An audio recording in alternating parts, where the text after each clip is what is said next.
देश में महंगाई की मार से आम जनता बुरी तरह से त्रस्त है। तेल, सब्जियों से लेकर खाने पीने की चीजों के दाम में बेतहाशा वृद्धि हुई और इसकी वजह से रसोई का बजट फिलहाल गड़बड़ हो चुका है। महंगाई की मार से परेशान जनता को एक और झटका लगा है। गैस कंपनियों ने घरेलू रसोई गैस सिलेंडर के दाम में भारी बढ़ोतरी कर दी है। देखिए, इससे जुड़ी हमारी एक खास रिपोर्ट। जनता तो बेचारी मजबूर है, जनता के लिए कोई सोचता नहीं है। बहुत ज्यादा तनख्वाह तो वही है और सब्जी सारी सब्जी बढ़ गई है। सब्सिडी भी खत्म कर दी है सर।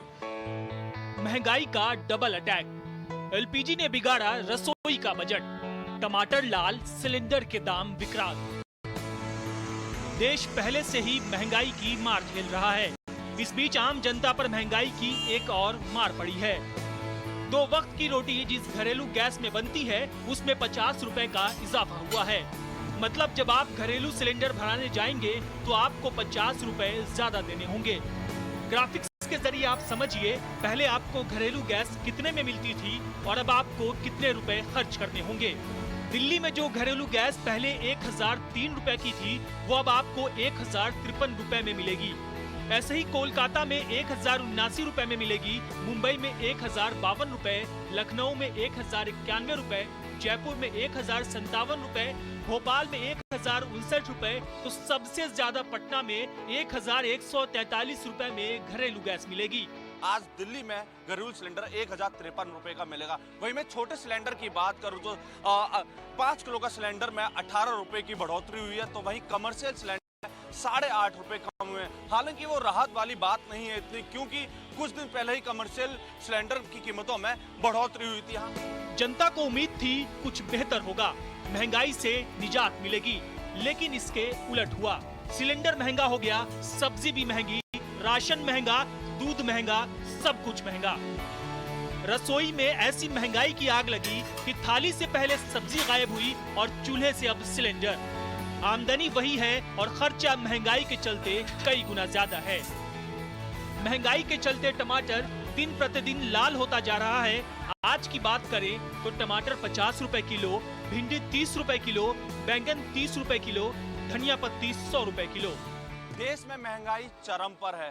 पेट्रोल, डीजल, सीएनजी, सब्जी, फल सभी के दाम आसमान छू रहे हैं।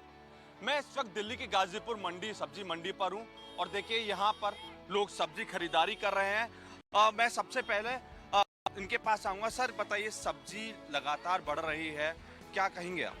सब्जी सर काफी रेट बढ़ गया। पहले 15 था, अब डबल रेट होगा। भिंडी का पहले 15 रुपए किलो था, अब 30 रुपए किलो। डबल रेट होगा।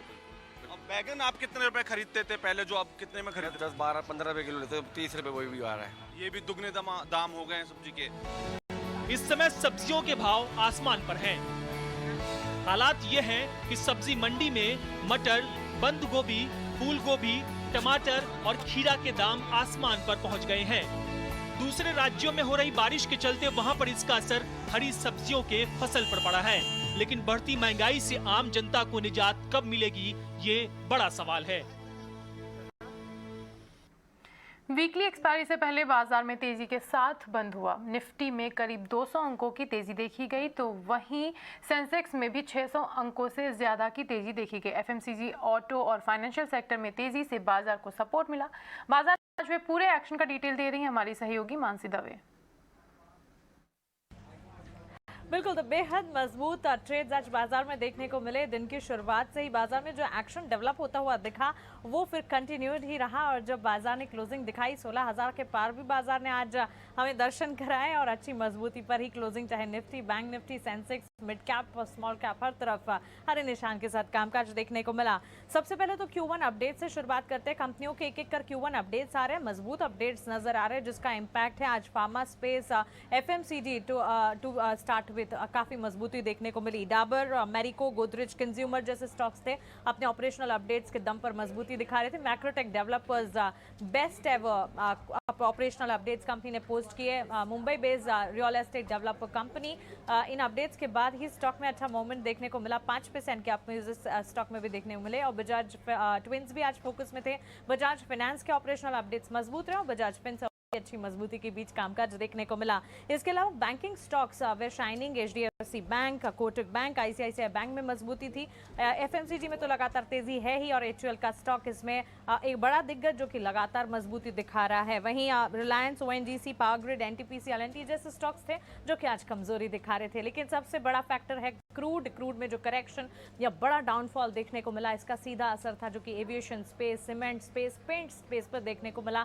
ऑयल मार्केटिंग कंपनियां, रिफाइनिंग कंपनियां इन्हीं के इम्पैक्ट से जूझ रही थी। इनफैक्ट पेंट स्टॉक्स की अगर बात करें, Berger paint, Asian paint, Kansai Nerolac जैसे स्टॉक्स में हरे निशान के साथ, क्योंकि एक बड़ा कह सकते रॉ मटेरियल का कंपोनेंट है जो कि क्रूड से आता है, चाहे फिर वो टायर स्पेस ही क्यों ना हो। टायर सेक्टर में भी JK tyre, Apollo tyre, CEAT, Balkrishna industries जैसे स्टॉक्स में इसी इम्पैक्ट पर एक कामकाज होता है। हरे निशान के साथ पेंट और टायर दोनों में हमने अच्छी मजबूती देखी। मिड कैप में एबीबी, डालमिया भारत, इमामी जैसे स्टॉक्स शामिल रहे जहां पर अच्छी तेजी पर कामकाज दिख रहा था और सेक्टर स्पेसिफिक में हर तरफ हरियाली हरियाली थी। एफएमसीजी में सबसे ज्यादा मजबूती, उसके ठीक पीछे IT pack, private bank space, चाहे फिर फार्मा हो, हर तरफ मजबूती के साथ कामकाज दिखा। फाइनेंशियल सर्विसेज और ऑटो भी पीछे नहीं छूटे। फाइनल क्लोजिंग जब हमने देखी काफी मजबूत थी, काफी अच्छी थी, तो क्लियरली एक पॉजिटिव सेशन और पॉजिटिव सेशन पूरे दिन जारी रहा और क्लोजिंग भी मजबूती के साथ ही दिखी। स्पाइस जेट पर गहराए तकनीकी खराबियों के बादल छटने का नाम नहीं ले रहे हैं। पिछले 18 दिनों में तकनीकी खराबी की लगभग 8 घटनाएं सामने आ चुकी हैं। लगातार आ रही तकनीकी खराबियों के बाद डीजीसीए ने भी एक्शन लेते हुए स्पाइस जेट को कारण बताओ नोटिस जारी कर दिया है। स्पाइसजेट एयरलाइन के साथ सब कुछ ठीक नहीं चल रहा है और अब एविएशन रेगुलेटर डीजीसीए ने स्पाइसजेट एयरलाइन को शो कॉज नोटिस जारी कर दिया है। उसके पीछे तर्क यही दिया गया है कि एयरलाइन एक सुरक्षित, भरोसेमंद हवाई सेवा देने में नाकामयाब साबित हो रही है, लिहाजा एयरलाइन से जवाब मांगा गया है। डीजीसीए ने अपने शो कॉज नोटिस में साफ तौर पे ये लिखा है कि 1 अप्रैल 2022 के बाद तमाम ऐसे वाकये हुए, तकरीबन दर्जन भर ऐसे मामले थे जहां पर एयरक्राफ्ट या तो वो डाइवर्ट होता है या वापस अपने ओरिजिनल एयरपोर्ट पे वापस पहुंचता है और अगर अपने डेस्टिनेशन पे पहुंचता भी है तो उसके सेफ्टी मार्जिन काफ़ी हद तक कॉम्प्रोमाइज़ होते हैं। इसके अलावा 2021 सितंबर में भी जो फाइनेंशियल असेसमेंट किया गया था स्पाइसजेट एयरलाइन का, उसमें साफ तौर पर निकल के सामने आता है कि कई वेंडर्स को स्पाइसजेट एयरलाइन को अपना पैसा देना बाकी है। तो इन तमाम बातों को लेकर के एक शो कॉज नोटिस जारी किया गया स्पाइसजेट एयरलाइन को, जो साफ दर्शाता है कि एयरलाइन में सब कुछ ठीक नहीं चल रहा है और अब उनसे ये जवाब मांगा गया कि ये स्थिति आखिर क्यों है, क्या उनके इंजीनियरिंग या सेफ्टी पहलू पे कहीं कोई कमी है जिसको दुरुस्त किया जाना है। क्योंकि हमने देखा है कि लगातार स्पाइसजेट एयरलाइन के चाहे पैसेंजर एयरक्राफ्ट हो या फिर फ्रेट एयरक्राफ्ट, दोनों में ऐसे मामले सामने आए हैं कि जहां फ्लाइट को डाइवर्ट होना पड़ा है अलग अलग कारणों के चलते और जिसके चलते एयरलाइन के सुरक्षा के पैमाने पर सवाल उठ रहे हैं।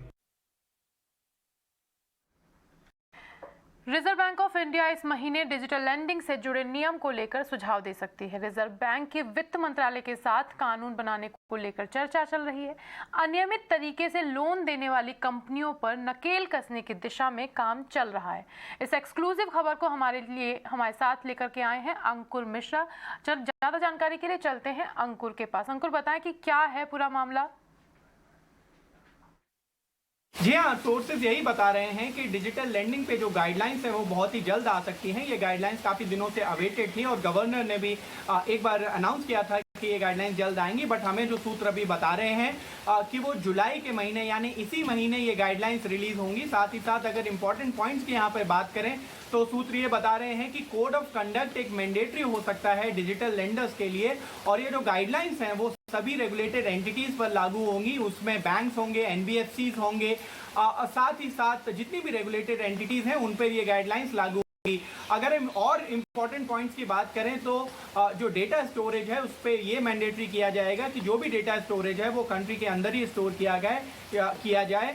इसके अलावा जो कंज्यूमर कंसेंट की जो शिकायतें थी अभी तक, कई बार ऐसा होता था कि डिजिटल लेंडिंग कंपनियां जो डेटा है कस्टमर्स का वो बिना परमिशन के ले लेती थी और फिर वो गलत तरीके से इस्तेमाल करती थी।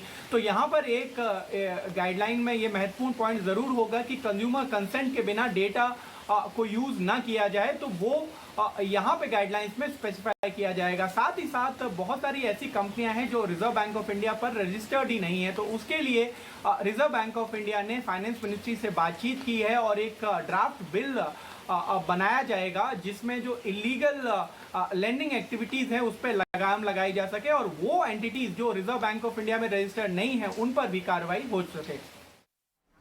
थैंक यू अंकुर, ये सारी जानकारी हमारे साथ शेयर करने के लिए। इस बुलेटिन में फिलहाल इतना ही। खबरों के लिए आप जुड़े रहिए ET Now स्वदेश के साथ।